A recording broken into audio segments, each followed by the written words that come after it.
ती असं म्हणली ती तसं म्हणली आपण म्हणतो का नाही पप्पा आले मम्मीचं जर घरानं सांगायचं आपल्याला तिने असं केलं तिने तसं केलं आपण असं सांगतो. हे झालं सर्वनाम. सर्वनामानंतर येते विशेषण. विशेषण म्हणजे नामाबद्दल अधिक माहिती सांगणाऱ्या शब्दाला किंवा विशेष माहिती सांगणाऱ्या शब्दाला आपण विशेषण म्हणतो. तुम्हाला जर म्हणलं ते झाड, ते काय झालं सर्वनाम. आणि झाड काय झालं नाम. नाम. आणि ते काय झालं लिंग झालं सांगायचं पुस्तक लिंग. ते म्हणजे काय झालं लिंग झालं. आणि झाड म्हणजे काय झालं नाम झालं. पण मी जर म्हणलं ते हिरवेगार झाड, मग याच्यामध्ये हिरवेगार काय आलं विशेषण. ती सुंदर मुलगी, तो खोडकर मुलगा, पांढरा शुभ्र कापूस, लाल बुंद फळ,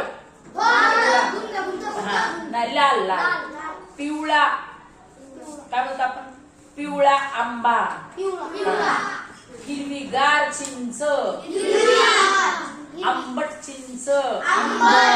तोंडाला पाणी आलं का नाही चिंच म्हणल्यावर? चिंच म्हणताना काय होतंय तोंडाला पाणी येते. विशेषण म्हणजे नामाबद्दल अधिक माहिती सांगणारा शब्द.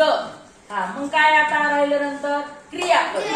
वाक्याचा अर्थ पूर्ण करणाऱ्या शब्दाला आपण क्रियापद असे म्हणतो. आणि त्याला सहाय्य करणाऱ्या शब्दाला आपण हेल्पिंग वर्ब म्हणजे सहाय्यकारी क्रियापद असे म्हणतो. आता तुझं नाव काय? कार्तिक गाणे गातो. कार्तिक गाणे गातो किंवा कार्तिक गाणे गात आहे. गात आहे. आता गाणे हे काय झालं मुख्य क्रियापद झालं. आणि आहे काय झालं सहाय्यकारी क्रियापद झालं. आणि दोन्ही मिळून काय झालं संयुक्त क्रियापद झालं. दोन्ही मिळून काय झालं संयुक्त म्हणजे एकत्र. आता तुम्हाला नाम कळालं, सर्वनाम कळालं, विशेषण कळालं आणि क्रियापद कळालं बरोबर. आता आपण शिकणार आहे अविकारी जाती. अविकारी जाती म्हणजे काय क्रिया विशेषण अव्यय. कशाबद्दल माहिती सांगते मग क्रिया विशेषण अव्यय?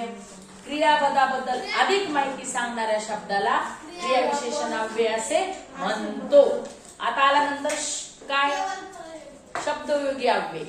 शब्दयोगी अव्यय शब्दाला जोडून येणारा शब्द किंवा नामाला जोडून येणारा शब्द याला म्हणायचं शब्दयोगी अव्यय.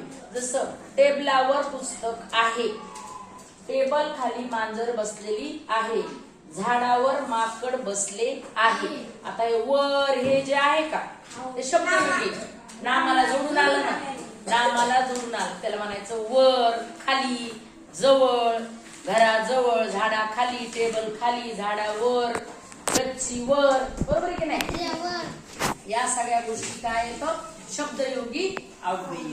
याच्यानंतर आलं उभयानवी अव्यय. उभय म्हणजे दोन्ही पक्ष, दोन्हीकडच्या बाजू, दोन वाक्य किंवा दोन शब्द. मग दोन वाक्य